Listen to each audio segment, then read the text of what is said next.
Well, that was something special. How are you feeling after that? Did you guys like that? All right. No, I felt great. I mean, for me, I like I won, right? But for you guys watching in, tuning in, that's what really counts, man. I want to be the guy that they tune into when I'm on that stage. You know, like, oh, this one's gonna be a banger. When Steve's on that card, let's tune in. So I hope you guys enjoyed it. Yeah, we had somebody back here, so we couldn't hear it, but we looked up, and all of a sudden it was just blood everywhere, and it was getting finished. So it was pretty exciting for us. I think a lot of people like it when you see a little bit of blood. So as long as it's not typically mine, even if it is, I don't care. As long as I win, that's what matters. When you see that blood, does that give you a little bit of like acceleration?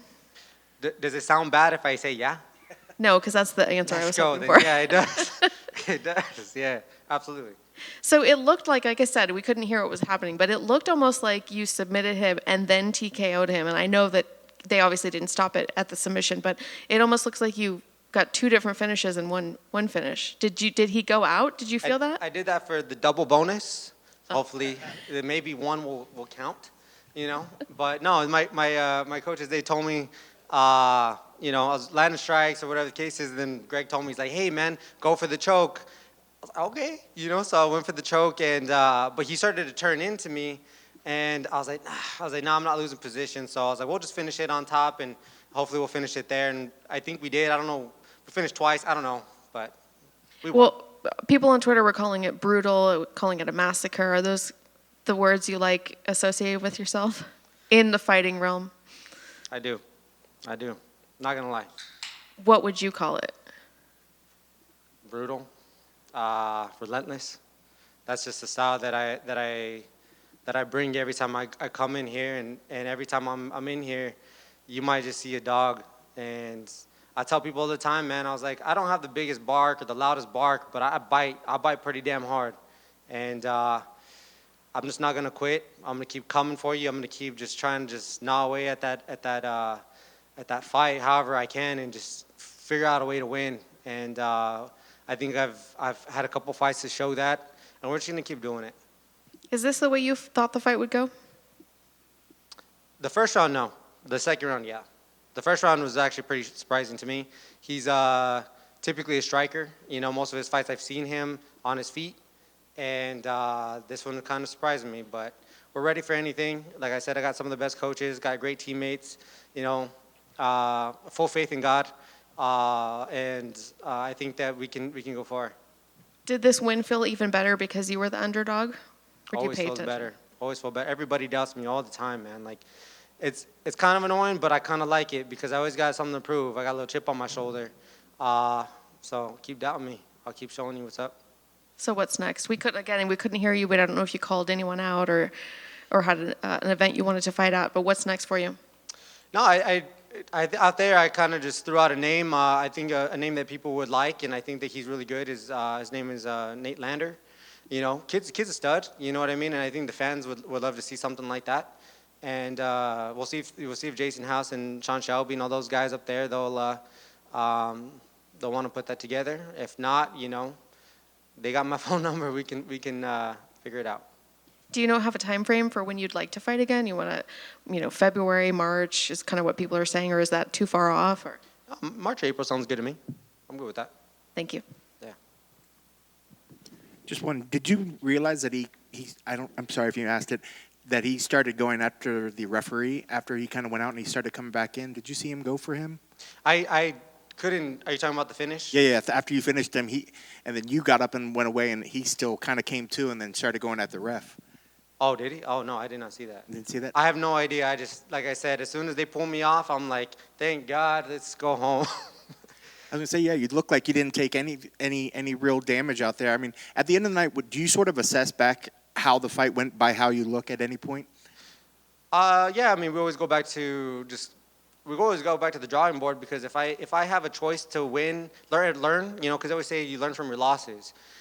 That is 100% true, and it's unfortunate because when you go into a fight, you never expect to lose. If you do, you probably already lost. But I'd rather learn from my wins and have very, very few losses because I've had a couple, and I've tried to learn from those just so that it minimizes that chance. This is the most brutal sport that you can get into. We get into a fist fight with some of the best guys in the world. This is the UFC, and it's just how it is here. You know what I mean? So we come prepared, we come ready. You know, like I said, the guy is typically a striker. He shot in pretty quick, so we're just ready and we just adapt on the fly. Just jumping back to one of those, is there any particular loss that you learned the most from, or that you felt that you changed, that was a pinnacle in you changing anything in your fight game? Was there anything that you look back on, you say, that fight I changed from this particular point, or you learned something spectacular from a loss? All of them, I've learned something from them. I mean, there's probably one or two I thought that I probably won, but to be honest, there's probably like three in my head that they kind of stick out, and they really just it almost like checks you a little bit because you're not invincible in here. You're one shot away from being put out. So we try to minimize that and do our best really.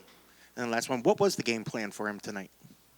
I knew he was going to probably chuck a lot of left-handed stuff, a lot of left kicks. He likes the front kicks. I knew at some point he was gonna probably shoot because I was going to put like a little bit more pressure on him than probably what I did, but I could tell like he was almost kind of just like waiting for something to happen. So I think he was just waiting for me to miss, and he was going to try to capitalize on that moment.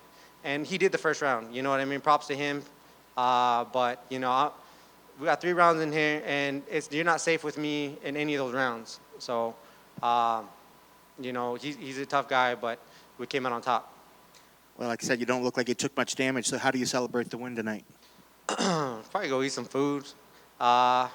I don't know. What do you recommend? You guys from here? What's your poison that you like to reward yourself? Like barbecue, pizza, name it, all of it. I've had 2 fight weeks in the last in the last month. You know what I mean? And I haven't been able to indulge or splurge or anything like that. So if you have recommendations, Rollin' Smoke barbecue. If it's still open, Rollin' Smoke's real good. Rollin' Smoke. Rollin' Smoke. All right. Barbecue. Yeah, Dad, for sure. Rollin' Smoke. Not to bring this up while we're talking about food, but that reminded me, what got you sick last week? Do you know?